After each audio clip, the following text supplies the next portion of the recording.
Hello, everybody. Tonight, our second presenter is Martha Jackson. And Martha's joining our show from New York State. We would have loved for her to be here with us during this whole period of time in person. I've had the wonderful opportunity to meet with her a few times online and receive this beautiful design. And it's been great to get to know you remotely, Martha.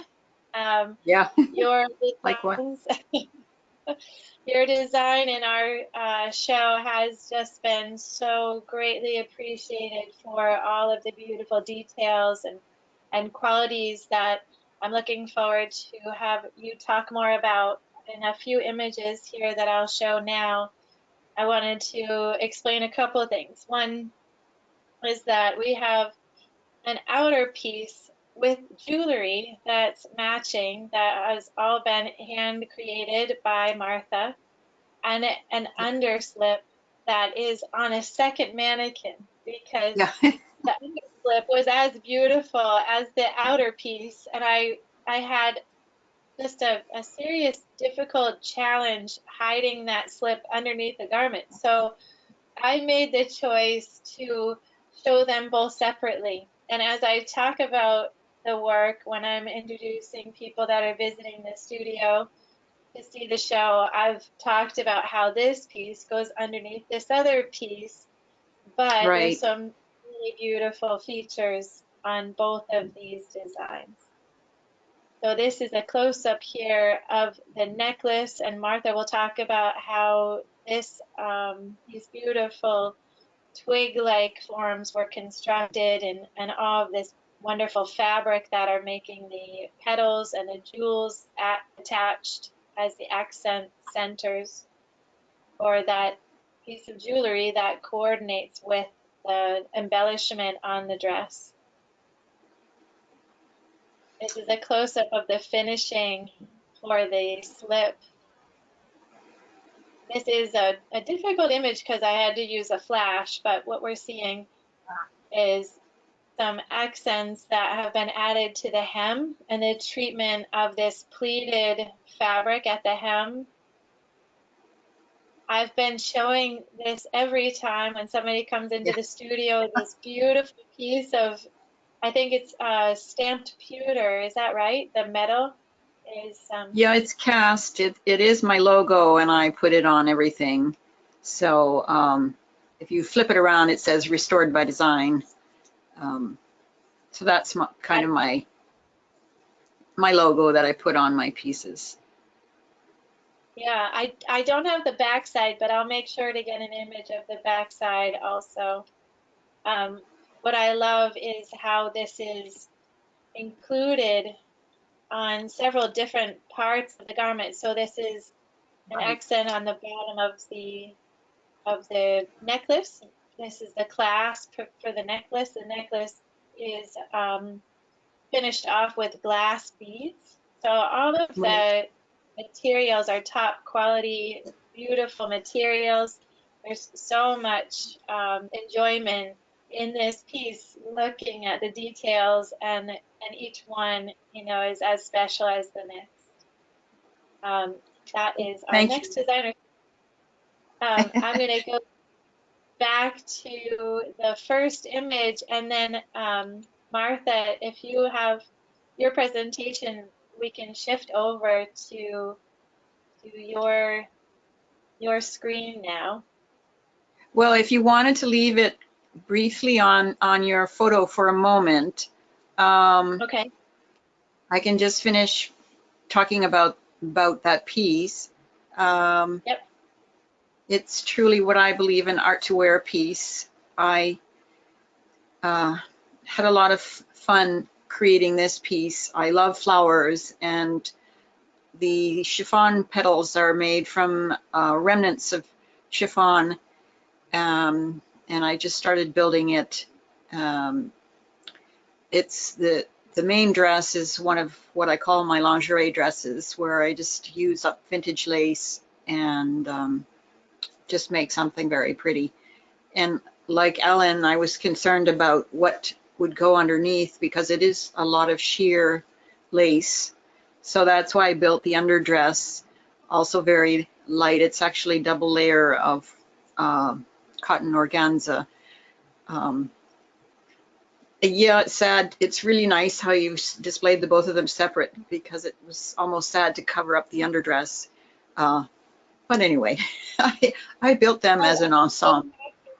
Yeah, I'm so happy you said that, because for me, receiving your design, my intention was to show it exactly as you were describing, for me to show it. Right.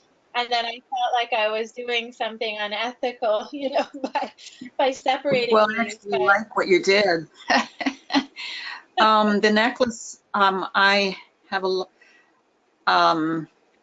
spent my career as in the fashion jewelry business, from designer to trend forecaster to creative director. I started when I got out of school. I studied goldsmithing and textiles at Nova Scotia College of Art and Design in Halifax, Nova Scotia, and kind of plunged right into my career when I came to Providence. Did Givenchy, actually did some time with Swarovski, love the crystal, and you can see it kind of incorporated here, and have went on to spend many years at Trifari, and also with Chico's. So at Chico's, I did a lot of mixed media and fell in love with just incorporating all these different elements, which is what I do today. Is I really love to combine textures and patterns and colors.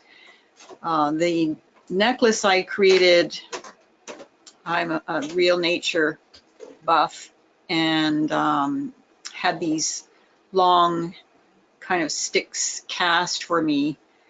So I hand painted with a gold finish and kind of sculpted them to fit onto this necklace. So it was a lot of fun to do the two elements. A lot of times I'm just busy doing apparel, but it was really nice to get my hands into the jewelry once again. So anyway, that's a little bit of story of this piece. I am going to share my screen. I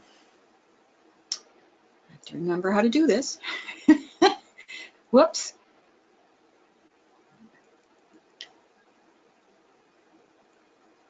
So, did I lose you? Nope. maybe just for a second. Let's see. One sec.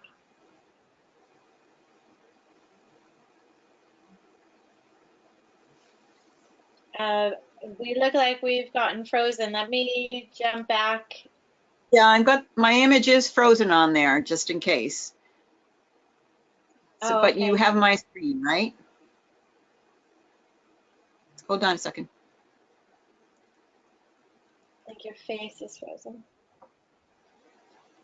So if I do this,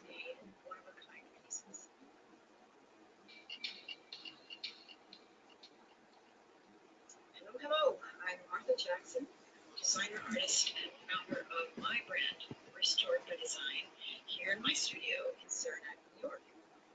I reuse excess Martha, materials. right now I'm not able to see the video. no? Okay, so it may not work then. Hold on a second.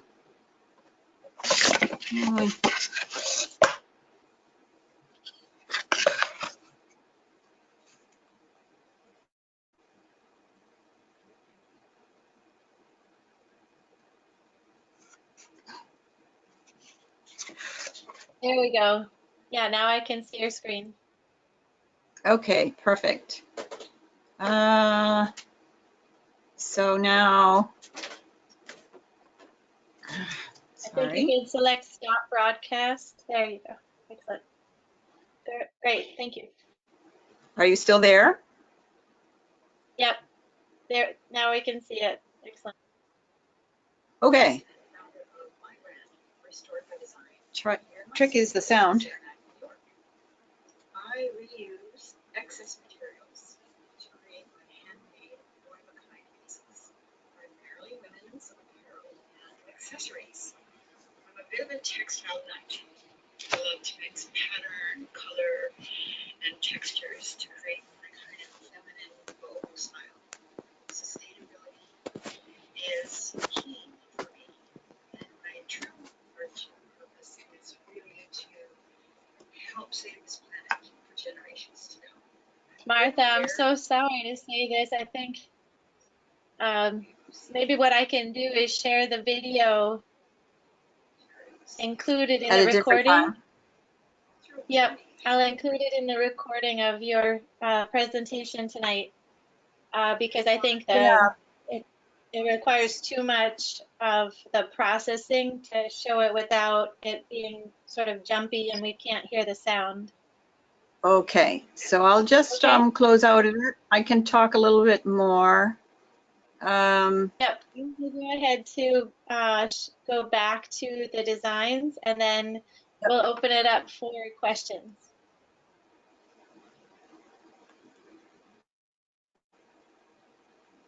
Okay, sorry about that. It's okay. We're trying to make the No, I'll technology just say work. a little bit more about what I do. What I was going to show in the video was a little bit of the other work that I do. I do a lot of repurposing, and because I'm a bit of a textile nut, what I really am passionate about is doing my part to create a more sustainable future. So I use up excess stock, pre-loved materials. I have a big library of collected items that I've had for years. So these are what I use up to save them from the landfills, and love lace, obviously. So I put these pieces together by repurposing, and it's always a challenge when I do these one-of-a-kind pieces to kind of create what speaks to me of the materials. You know, I'll start, for instance, with this one. I'll just start with the lace on the front and start adding the color and what goes together. Ooh, I have this vintage print with this little delicate flower on it. Let me put that with this and get out my laces and see which ones work the best. So that's basically how I build things. I do a lot with, I just have been working a lot lately with denim, to repurpose denim. I'll paint on denim. I'll use up pieces in different ways. But my favorite are really to do these lingerie dresses. So I'll take, for instance, silk scarves and use them as the skirt or the element of the dress and combine it with lace. I love to mix patterns, so I might put 2 or 3 different elements together. So basically, I feel like I'm a sustainable designer that way, using up secondhand materials. It's like a puzzle every time I work. So that's part of the challenge I enjoy as a designer.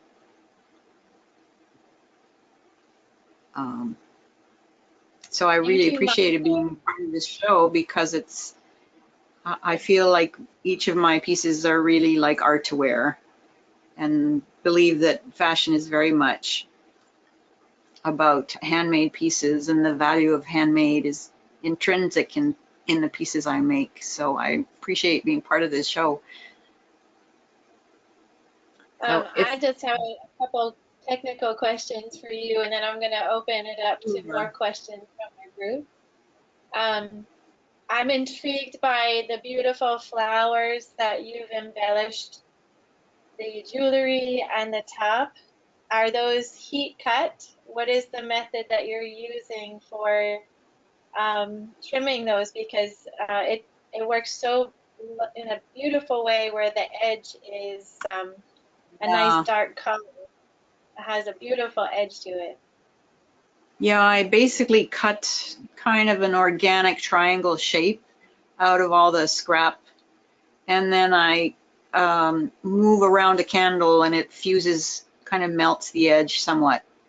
And then we'll hold it over the heat and it kind of crinkles up to create very much like a flower petal. And then I just sew them together to make these, I sewed 3 together to make these little petal clusters and then put them on the dress. And then does that mean it's a synthetic fabric? They are So synthetic. it has to be, Yeah, yeah. synthetics work great for that. I tried it with some, I tried some with the same material I used for the hem and it just doesn't work. Right, Yep. yeah, yep. They're gorgeous. That's my one question. My second question is sort of, you've already answered it a bit. This clearly is a one-of-a-kind piece. And Yep. when you create these, I, I've been referring to your designs as what we're calling in fashion now a heritage piece. It's an item that you would collect, and it is something that you want to keep. Yeah, it's a heritage piece in that you want to keep it, and you know the value of what's gone into creating it, and it's so extremely special. So it really falls into that category very nicely. The question I have is, how do you figure out what size to make these, for potential customers that you might potentially sell these to? Are you working with like a certain size for a certain age group, or how does that factor into your decision when you're A designing? lot of the size is determined by the amount of fabric remnant I have.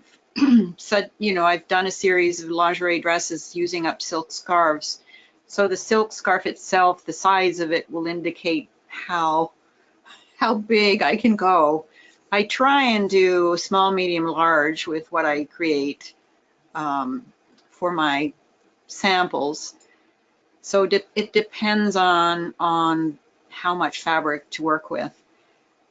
So I try and vary the size between those. I'm trying to get bigger and bigger because it's sort of known that the average American size is size 12.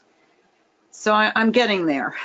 I generally find I work in 4'6", 6'8", 8'10". So I'm trying to increase my size offering. I do. I would like to share with you some of the response that you've received from your designs in the studio from the folks that have come in to see the show. The strongest response you're getting is from a younger age group.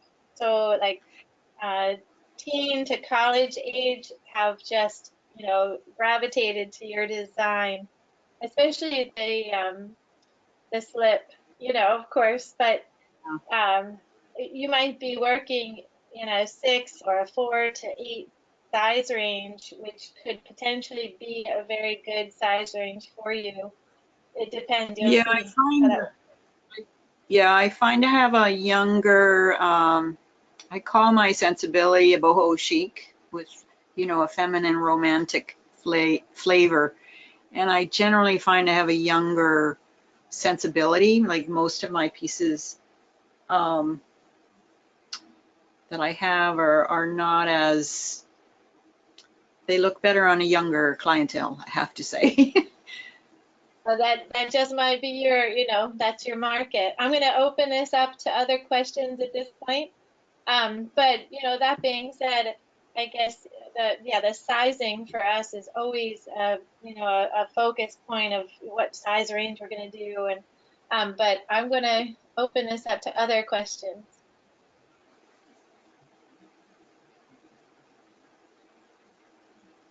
Does anyone else have any questions?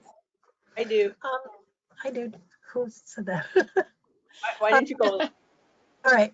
Martha, I talked, just listening to what Adrian just said about the younger group that's kind of looking towards your work. I could definitely see a younger market of brides looking for very creative and very unique Yeah. pieces. I've been doing that for a number of years, and then I had 3 kids, and you know, I have kids at home. But I could definitely see that younger group wanting something special. You know, they're having smaller weddings and everything's a little more intimate. And I can see your work really just being beautiful on. Oh, well, thank you. I have done some work for brides. It's just really, I'm sure with your, as you know, it's really joyful experience to work with brides. Anyway, that's a great suggestion. Thank you. Leslie, did you have a question? Yes. I was really struck by how you repurposed these materials, and I thought that was just a wonderful thing to do. When you're finding these materials, how are you said overstocks? Where are you finding these materials to work with? Variety of places. Thrift stores is a big resource for me. Estate sales. Mm-hmm. Now that I'm up here in upstate New York, it's more easy for me to look in different thrift stores. And then fabric-wise, I'm always looking for, you know, specific kinds of very light cottons and so on. So I have a couple of resources that I'll go to find these treasure troves. Some people have given me pieces, or, you know, they're cleaning out their attics and their grandmother collected fabrics or lace, and they'll pass them on to me so I use them up and things. It's always nice to get a donation because they're usually quite beautiful. Thank you. So those are the variety of ways that I find my materials. Martha, thank you so much for your presentation tonight. It's been wonderful to learn more about your work and also your mission. We highly support that sustainability repurposed material mission, but especially the artistry that you have shown us in your pieces. It's just been a great inspiration. Thank you very much. Thank you.